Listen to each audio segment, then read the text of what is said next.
वहीं यूक्रेन से जंग के बीच रूस को एक बड़ा झटका लगा जब उसका बेहद ताकतवर सुखोई Su-25 विमान रुस्तोव प्रांत में गिरने के बाद तहस-नहस हो गया। बताया गया कि जिस जगह रूसी सेना का विमान क्रैश हुआ वो यूक्रेन की सीमा के बेहद नजदीक है।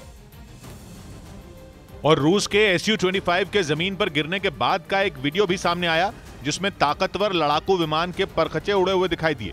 क्रैश होने के बाद विमान में आग लग गई। विमान के टुकड़े दूर दूर तक बिखर गए और उनसे धुआं उठता हुआ दिखाई दिया। Su-25 के गिरने के बाद रूस की सेना की तरफ से जो बयान आया उसके मुताबिक एक पायलट की ट्रेनिंग के दौरान यह लड़ाकू विमान हादसे का शिकार हो गया जिसमें ट्रेनिंग ले रहे पायलट की मौत हो गई। इसके साथ ही इसे तकनीकी खामी की वजह से हुआ हादसा बताया गया। रूस ने विमान के क्रैश होने के पीछे यूक्रेन का हाथ होने से साफ इनकार कर दिया, क्योंकि रूस के रोस्तव प्रांत में जिस जगह रूस का लड़ाकू विमान गिरा वो जगह यूक्रेन की सीमा के पास ही पड़ती है। ऐसे में आशंका जताई जा रही थी कि कहीं यूक्रेन ने ही Su-25 का शिकार न कर लिया, क्योंकि जब से जंग छिड़ी है रूस का ये ताकतवर लड़ाकू विमान यूक्रेन की सेना के लिए सिरदर्द बना हुआ है।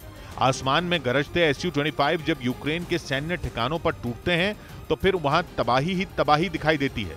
यूक्रेन के साथ करीब 120 दिन की जंग में रूस ने कई बार Su-25 से यूक्रेन की सेना पर हमले के वीडियो जारी किए। कभी एक लड़ाकू विमान ने तो कभी एक कतार में उड़ते कई Su-25 विमानों ने यूक्रेन की सेना पर मिसाइलों की बारिश की। उनके हमले इतने तेज होते कि ज़ेलेंस्की की सेना को संभलने तक का मौका नहीं मिल पाता और पलक झपकते ही अपने काम को अंजाम देकर रूस के ये घातक लड़ाकू विमान बेस पर लौट जाते। रूस ने Su-25 की मदद से किए गए हमलों के बाद कई बार यूक्रेन की सेना को बड़ी चोट पहुंचाने का दावा किया। लेकिन ऐसा नहीं कि सिर्फ रूस ने ही Su-25 का इस्तेमाल करके यूक्रेन की सेना में दहशत फैलाई, बल्कि यूक्रेन ने भी जंग में अब तक रूस के इस लड़ाकू विमान को कई बार मार गिराने का दावा किया और रूस को यह दिखा दिया कि यूक्रेन के आसमान में गरजने वाले उसके लड़ाकू विमान अजेय नहीं है। कुछ दिनों पहले ही ज़ेलेंस्की की सेना ने ज़ैपोरिज़िया में हमले की कोशिश में जुटे रूस के लड़ाकू विमान को मार गिराया था।